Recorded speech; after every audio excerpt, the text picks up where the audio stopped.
Good morning, friends. Welcome back to our Harry Potter and the Sorcerer's Stone read aloud. Today we're going to get started with the middle of chapter 3, The Letters from No One. So, Harry just got a letter, and we're going to see why this is so unusual. So, let's get started. "Dad," said Dudley suddenly. "Dad, Harry's got something." Harry was on the point of unfolding his letter, which was written on the same heavy parchment as the envelope, when it was jerked sharply out of his hand by Uncle Vernon. "That's mine," said Harry, trying to snatch it back. "Who'd be writing to you?" sneered Uncle Vernon, shaking the letter open with one hand and glancing at it.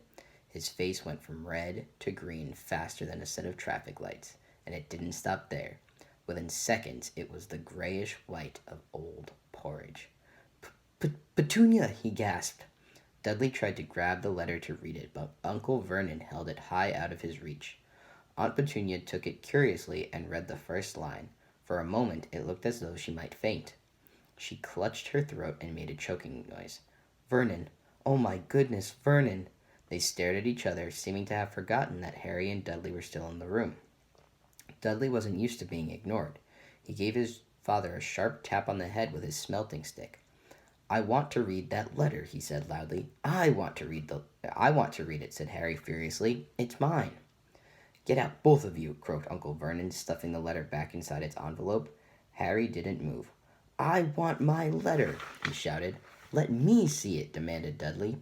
"Out!" roared Uncle Vernon, and he took both Harry and Dudley by the scruffs of their necks and threw them into the hall, slamming the kitchen door behind them. Harry and Dudley promptly had a furious but silent fight over who would listen at the keyhole. Dudley won, so Harry, his glasses dangling from one ear, lay flat on his stomach to listen at the crack between the door and the floor.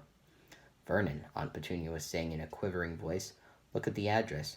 How could they possibly know where he sleeps? You don't think they're watching the house?" "Watching, spying, might be following us," muttered Uncle Vernon wildly. "But what should we do, Vernon? Should we write back? Tell them we don't want—" Harry could see Uncle Vernon's shiny black shoes pacing up and down the kitchen. "No," he said finally. "No, we'll ignore it. If they don't get an answer, yes, that's best. We won't do anything." "But I'm not having one in the house, Petunia. Didn't we swear when we took him in we'd stamp out that dangerous nonsense?" That evening, when he got back from work, Uncle Vernon did something he'd never done before. He visited Harry in his cupboard. "Where's my letter?" said Harry, the moment Uncle Vernon had squeezed through the door. "Who's writing to me?" "No one. It was addressed to you by mistake," said Uncle Vernon shortly. "I have burned it." "It was not a mistake," said Harry angrily. "It had my cupboard on it." "Silence!" yelled Uncle Vernon, and a couple of spiders fell from the ceiling. He took a few deep breaths and then forced his face into a smile, which looked quite painful. Yes, Harry, about this cupboard. Your aunt and I have been thinking. You're really getting a bit big for it. We think it might be nice if you moved into Dudley's second bedroom." "Why?" said Harry. "Don't ask questions," snapped his uncle. "Take this stuff upstairs now." The Dursleys' house had 4 bedrooms. One for Uncle Vernon and Aunt Petunia, one for visitors, usually Uncle Vernon's sister Marge, one where Dudley slept, and one where Dudley kept all the toys and things that wouldn't fit into his first bedroom. It only took Harry one trip upstairs to move everything he owned from the cupboard to his room. He sat down on the bed and stared around him. Nearly everything in here was broken. The month-old video camera was lying on top of a small working tank Dudley had once driven over the next-door neighbor's dog. In the corner was Dudley's first ever television set, which he'd put his foot through when his favorite program had been canceled. There was a large bird cage which had once held a parrot that Dudley had swapped at school for a real air rifle, which was up on a shelf with the end all bent because Dudley had sat on it. Other shelves were full of books. They were the only things in the room that looked as though they'd never been touched. From downstairs came the sound of Dudley bawling at his mother. "I don't want him in there. I need that room. Make him get out." Harry sighed and stretched out on the bed. Yesterday he'd had given anything to be up here. Today he'd rather be back in his cupboard with that letter than up here without it. Next morning at breakfast, everyone was rather quiet. Dudley was in shock. He'd screamed, whacked his father with his smelting stick, been sick on purpose, kicked his mother, and thrown his tortoise through the greenhouse roof, and he still didn't have his room back. Harry was thinking about this time yesterday and bitterly wishing he'd opened the letter in the hall. Uncle Vernon and Aunt Petunia kept looking at each other darkly. When the mail arrived, Uncle Vernon, who seemed to be trying to be nice to Harry, made Dudley go and get it. They heard him banging things with his smelting stick all the way down the hall. Then he shouted, "There's another one! Mr. H. Potter, the smallest bedroom, 4 Privet Drive." With a strangled cry, Uncle Vernon leapt from his seat and ran down the hall. Harry was right behind him. Uncle Vernon had to wrestle Dudley to the ground to get the letter from him, which was made difficult by the fact that Harry had grabbed Uncle Vernon around the neck from behind. After a minute of confused fighting, in which everyone got hit a lot by the smelting stick, Uncle Vernon straightened up, gasping for breath, with Harry's letter clutched in his hand. "Go to your cupboard, I mean your bedroom," he wheezed at Harry. "Dudley, go, just go." Harry walked round and round his new room. Someone knew he had moved out of his cupboard, and they seemed to know he hadn't received his first letter. Surely that meant they'd try again, and this time he'd make sure they didn't fail. He had a plan. The repaired alarm clock rang at 6 o'clock the next morning. Harry turned it off quickly and dressed silently. He mustn't wake the Dursleys. He stole downstairs without turning on any of the lights. He was going to wait for the postman on the corner of Privet Drive and get the letters for number 4 first. His heart hammered as he crept across the dark hall toward the front door. "Ah!" Harry leapt into the air. He trotted on something big and squishy on the doormat. Something alive!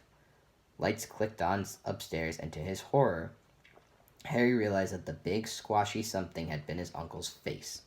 Uncle Vernon had been lying at the foot of the front door in his sleeping bag, clearly making sure that Harry didn't do exactly what he'd been trying to do. He shouted at Harry for about half an hour and then told him to go and make a cup of tea. Harry shuffled miserably off into the kitchen, and by the time he got back, the mail had arrived, right into Uncle Vernon's lap. Harry could see 3 letters addressed in green ink.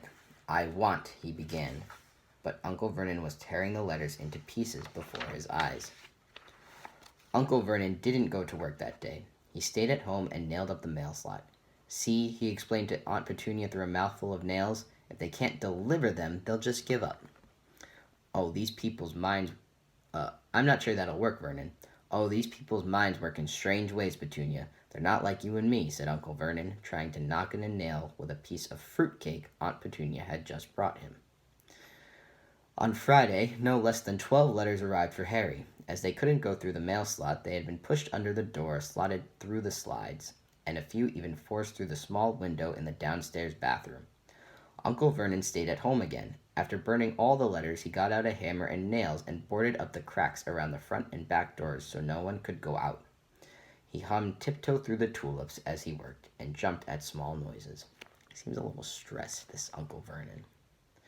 On Saturday, things began to get out of hand. 24 letters to Harry found their way into the house, rolled up and hidden inside each of the 24 eggs that their very confused milkman had handed Aunt Petunia through the living room window. While Uncle Vernon made furious telephone calls to the post office and the dairy trying to find someone to complain to, Aunt Petunia shredded the letters in her food processor. "Who on earth wants to talk to you this badly?" Dudley had asked Harry in amazement. On Sunday morning, Uncle Vernon sat down at the breakfast table, looking tired and rather ill, but happy. "No post on Sundays," he reminded them cheerfully as he spread marmalade on his newspapers. Marmalade doesn't go on newspapers. "No letters today." Something came whizzing down the kitchen chimney as he spoke and caught him sharply on the back of the head. Next moment, 30 or 40 letters came pelting out of the fireplace like bullets. The Dursleys ducked, but Harry leapt into the air trying to catch one. "Out! Out!" Uncle Vernon seized Harry around the waist and threw him into the hall. When Aunt Petunia and Dudley had run out with their arms over their faces, Uncle Vernon slammed the door shut. They could hear the letters still streaming into the room, bouncing off the walls and floor. "That does it," said Uncle Vernon, trying to speak calmly, but pulling great tufts out of his mustache at the same time. "I want you all back here in 5 minutes, ready to leave. We're going away. Just pack some clothes. No arguments." He looked so dangerous with half his mustache missing that no one dared argue. 10 minutes later, they had wrenched their way through the boarded-up doors and were in the car speeding toward the highway. Dudley was sniffling in the back seat. His father had hit him round the head for holding them up while he tried to pack his television, VCR, and computer in his sports bag. They drove and they drove. Even Aunt Petunia didn't dare ask where they were going. Every now and then, Uncle Vernon would take a sharp turn and drive in the opposite direction for a while. Shake him off, he would mutter whenever he did this. They didn't stop to eat or drink all day. By nightfall, Dudley was howling. He'd never had such a bad day in his life. He was hungry, he'd missed 5 television programs he'd wanted to see, and he'd never gone so long without blowing up an alien on his computer. Uncle Vernon stopped at last outside a gloomy-looking hotel on the outskirts of a big city. Dudley and Harry shared a room with twin beds and damp, musty sheets. Dudley snored, but Harry stayed awake, sitting on the window sill, staring down at the lights of passing cars and wondering. They ate stale cornflakes and cold tinned tomatoes on toast for breakfast the next day. They had just finished when the owner of the hotel came over to their table. "Excuse me, but is one of you Mr. H. Potter? Only I got about 100 of these at the front desk." She held up a letter so they could read the green ink address. Mr. H. Potter, Room 17, Railview Hotel, Cokeworth. Harry made a grab for the letter, but Uncle Vernon knocked his hand out of the way. The woman stared. "I'll take them," said Uncle Vernon, standing up quickly and following her from the dining room. "Wouldn't it be better to go home, dear?" Aunt Petunia suggested timidly hours later, but Uncle Vernon didn't seem to hear her. Exactly what he was looking for, none of them knew. He drove them into the middle of a forest, got out, looked around, shook his head, got back into the car, and off they went again. The same thing happened in the middle of a plowed field, halfway across the suspension bridge, and at the top of a multi-leveled parking garage. So Uncle Vernon seems to be trying to figure out a way so that these letters stop reaching them. My friends, that is it for today, and we will continue tomorrow with the rest of chapter 3.